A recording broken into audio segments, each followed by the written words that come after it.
জানিয়ে দিব আমাদের হাতে থাকা সর্বশেষ গুরুত্বপূর্ণ আপডেট বাংলা সংবাদ। রোজার দিনে হোটেল বন্ধ রাখার ব্যবস্থা নেওয়ার আহ্বান জামায়াতের আমিরের। আরো জানিয়ে দেব ১-১.৫ মাসের মধ্যে হাসিনার বেতার শুরু হবে বলছে চিফ প্রসিকিউটর। আরো জানিয়ে দেব ২ উপদেষ্টাকে পদত্যাগের আহ্বান ভিপি নূরের।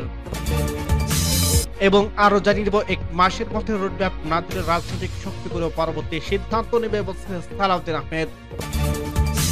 সর্বশেষ জানিয়ে দিব স্থানীয় নির্বাচনের সিদ্ধান্তে পরিণতি খারাপ হতে পারে বলছে শামসুজ্জামান দুদু। শুনছিলেন সংবাদ শিরোনাম, এরপর বিস্তারিত। তার আগে অনুরোধ থাকবে, ভিডিওটি যদি ভালো লেগে থাকে ভিডিওটিতে একটি লাইক এবং কমেন্ট করে জানিয়ে দিন ভিডিও সম্পর্কে আপনার মূল্যবান মতামত, এবং আরো কমেন্ট করে জানিয়ে দিন ভিডিওটি আপনি কোথা থেকে দেখছেন এবং শুনছেন। রোজার দিনে হোটেল বন্ধ রাখার ব্যবস্থা নেওয়ার আহ্বান জামায়াতের আমিরের। রমজান মাসে দিনের বেলা হোটেলের রেস্তোরাঁ বন্ধ সহ সব অশ্লীলতা বন্ধ কার্যকর ব্যবস্থা গ্রহণ করতে অন্তর্বর্তী সরকারের প্রতি আহ্বান জানিয়েছে জামায়াতের ইসলামী আমির ডক্টর শফিকুর রহমান। একই সঙ্গে দেশবাসীর প্রতি মাহে রমজানের পবিত্রতা বজায় রাখার আহ্বান জানিয়েছেন তিনি। শুক্রবার ২৮ ফেব্রুয়ারি গণমাধ্যমে পাঠানো এক বিবৃতিতে শফিকুর রহমান এসব কথা বলেন। তিনি বলেন, পবিত্র মাহে রমজান রহমত, মাগফিরাত ও নাজাতের স্বাগত নিয়ে আমাদের সামনের সমাগত। এই মাসের শেষ ১০ দিনের মধ্যে রয়েছে পবিত্র লাইলাতুল কদর নামের একটি বরকতময় বহির্মান্বিত রাত, যা হাজার মাসের চেয়ে উত্তম। এই মাসে তাকওয়া, সহনশীলতা এবং পরস্পরের প্রতি সহানুভূতি প্রদর্শনের মাস। জাতি এমন এক মাস পালন করছে পবিত্র মাহে রমজান, যখন দেশের ফ্যাসিবাদ থেকে মুক্ত হয়েছে দীর্ঘ ১৫.৫ বছরের জগদ্দল পাথরের ন্যায় চেপে বসা জালিমের হাত থেকে মুক্ত হয়ে দেশের জনগণের মুক্ত বাতাসে শ্বাস নিতে পারছেন। দেশের নাগরিকরা ভোটাধিকার সহ সকল মৌলিক মানবাধিকার ফিরে পাওয়ার প্রত্যাশায় রয়েছে। অন্যদিকে প্রতিশোধ স্বৈরাচারের দোসরা দেশকে অস্থিতিশীল করার পায়তারা করছে। দেশবাসীকে ঐক্যবদ্ধভাবে ফ্যাসিবাদের দোসরদের সকল চক্রান্ত ষড়যন্ত্র মোকাবেলা করতে হবে। শান্তি স্বস্তির নতুন বাংলাদেশ গঠিত না হওয়া পর্যন্ত আমাদের আন্দোলন সংগ্রাম চালিয়ে যেতে হবে। জামায়াতের আমির আরো বলেন, ফ্যাসিবাদের দোসর অসৎ ব্যবসায়ীদের নিত্য প্রয়োজনীয় দ্রব্য এবং ইফতার সামগ্রীর মূল্য বৃদ্ধি করার সুযোগ যেন না পায়, সেদিকে অন্তর্বর্তী সরকারের কঠোর ব্যবস্থা নিতে হবে। অসৎ ব্যবসায়ীদের সকল সিন্ডিকেট ভেঙে দিতে হবে। সুস্থ ও সুপরিকল্পিত বাজার ব্যবস্থাপনা গড়ে তুলতে হবে। দরিদ্র লোকেরা যেন পবিত্র মাহে রমজানের সিয়াম অনায়াসে পালন করতে পারে, সেদিকে খেয়াল রাখতে হবে। এজন্য ভূতুর্কি দিয়ে হলেও চাল, ডাল, তেল, মাছ, গোস্ত, তরি তরকারি, চিনি, খেজুর, ছোলা, মুড়ি ইত্যাদি দ্রব্যের মূল্য জনগণের ক্রয় সীমার মধ্যে নিয়ে আসতে হবে। ১ থেকে ১.৫ মাসের মধ্যে হাসিনার বিচার শুরু হবে বলছে চিফ প্রসিকিউটর।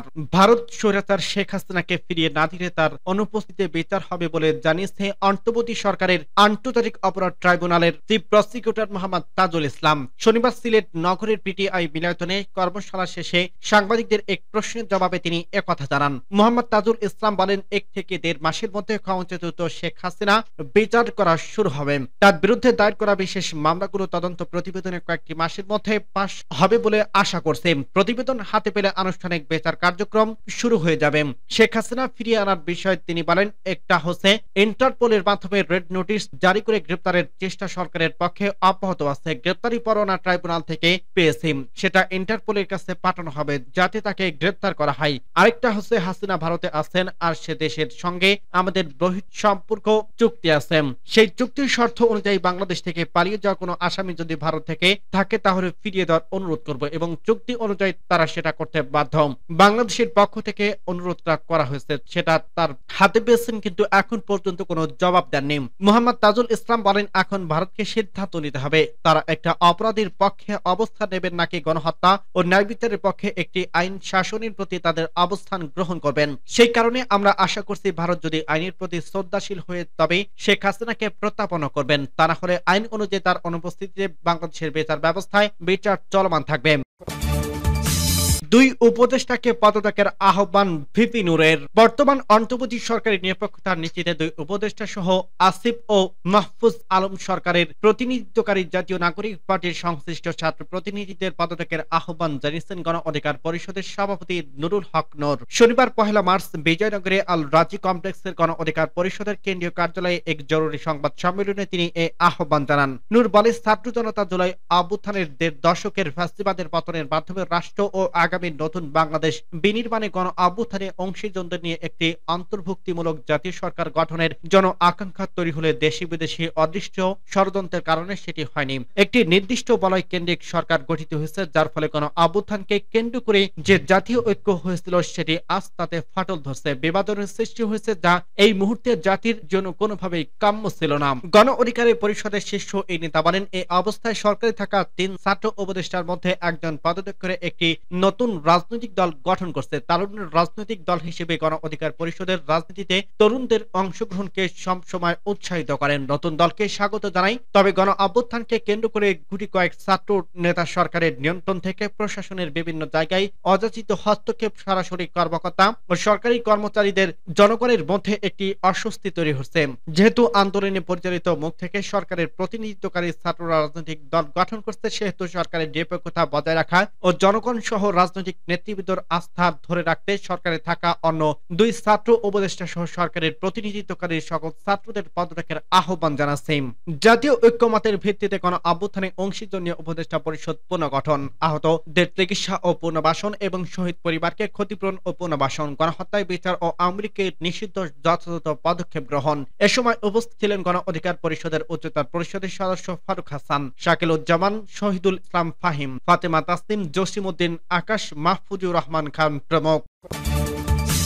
1 মাসের মধ্যে রোডম্যাপ না দিলে রাজনৈতিক শক্তিগুলো পরবর্তী সিদ্ধান্ত নেবে, বলছে সালাউদ্দিন আহমেদ। 1 মাসের মধ্যে জাতীয় নির্বাচনের রোডম্যাপ না দিলে রাজনৈতিক শক্তিগুলো বসে পরবর্তী সিদ্ধান্ত নেবে বলে জানিয়েছে বিএনপির স্থায়ী কমিটির সদস্য সালাউদ্দিন আহমেদ। শনিবার দুপুরে ইঞ্জিনিয়ার্স ইনস্টিটিউশন বাংলাদেশ মিলনায়তনে গণতন্ত্র পুনরুদ্ধার সংগ্রামে খালেদা জিয়া ও তারেক রহমানের ত্যাগ ও নেতৃত্ব শীর্ষক আলোচনা সভা ও নন্দিত নেত্রী খালেদা জিয়ার বইয়ের মোড়ক উন্মোচন অনুষ্ঠানে তিনি একথা বলেন। সালাউদ্দিন আহমেদ বলেন, অন্তর্বর্তী সরকার এ নিয়ে বানিয়ে নির্বাচন দেওয়ার কথা বলছে। বিদেশে সংবাদ সম্মেলনে প্রধান উপদেষ্টা নির্বাচনের কথা বলেন। যদি সৎ উদ্দেশ্য থাকে তাহলে দেশে সংবাদ সম্মেলন করে নির্বাচনের রোডম্যাপ দেন। আপনাকে অতি শীঘ্রই নির্বাচনের রোডম্যাপ দিতে হবে। 1 মাসের মধ্যে না দিলে রাজনৈতিক শক্তিগুলো বসে পরবর্তী সিদ্ধান্ত নেবে। তিনি বলেন, সর্বভৌমত্বর স্বাধীন রাষ্ট্রে গণপরিষদ নির্বাচন নয়। যারা গণপরিষদের বিষয়ে সামনে এনেছে, দ্বিতীয় রিপাবলিকের কথা আনছে, তারা হয়তো বোঝে না, নয়তো জেনে শুনে গণতান্ত্রিক প্রক্রিয়াকে দীর্ঘায়িত করার ষড়যন্ত্র করছে। যারা স্থানীয় সরকার নির্বাচনের কথা বলছেন তাদের উদ্দেশ্যে সালাউদ্দিন বলেন, 5 আগস্টকে মেম্বার চেয়ারম্যান করার জন্য হয়েছিল। এগুলো মূলত গণতান্ত্রিক প্রক্রিয়াকে দীর্ঘায়িত করার পরিকল্পনা করছে একটি গোষ্ঠী।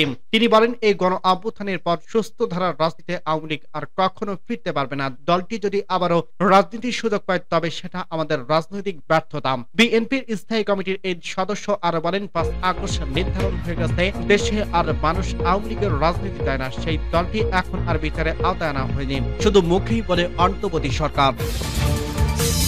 স্থানীয় নির্বাচনের সিদ্ধান্তের পরিণতি খারাপ হতে পারে বলছে শামসুজ্জামান দুদু। বিএনপির ভাইস চেয়ারম্যান শামসুজ্জামান দুদু বলছে, বিশেষ কোন সুবিধার জন্য, বিশেষ কোন স্বার্থে, বিশেষ কোন গোষ্ঠীর জন্য যদি স্থানীয় নির্বাচনের সিদ্ধান্ত নেওয়া হয় তাহলে দেশের পরিণতি ও পরিস্থিতি খারাপ হতে পারে। শনিবার জাতীয় প্রেস ক্লাবের সামনে দেশ বাঁচাও মানুষ বাঁচাও আন্দোলনের উদ্যোগে রমজানে নিত্য প্রয়োজনীয় দ্রব্যের দাম সাধারণ জনগণের ক্রয় ক্ষমতার মধ্যে রাখার দাবিতে এক নাগরিক সমাবেশে তিনি এসব কথা বলেন।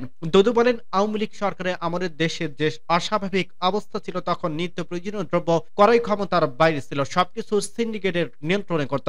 24 এর গণ অভ্যুত্থানের পর মানুষ যেটা আশা করছিল সেটা পাচ্ছে না। আগে যে সিন্ডিকেট বজায় নিয়ন্ত্রণ করত, এখনো সেই সিন্ডিকেট বজায় বাজার নিয়ন্ত্রণ করছে, কোনো পরিবর্তন হয়নি। শেখের বেটির আমলের যেমন গুম খুন চিন্তাই হতো, এখনো তাই হচ্ছে উল্লেখ করে তিনি বলেন, মানুষ আতঙ্কে আছে, ঘর থেকে বের হতে ভয় পায়। এ সময় অনতি বিলম্বে আইন শৃঙ্খলা বাহিনী পুনঃপ্রতিষ্ঠা করে সাধারণ জনগণকে স্বস্তি দেওয়ার দাবি জানায় শামসুজ্জামান দুদু।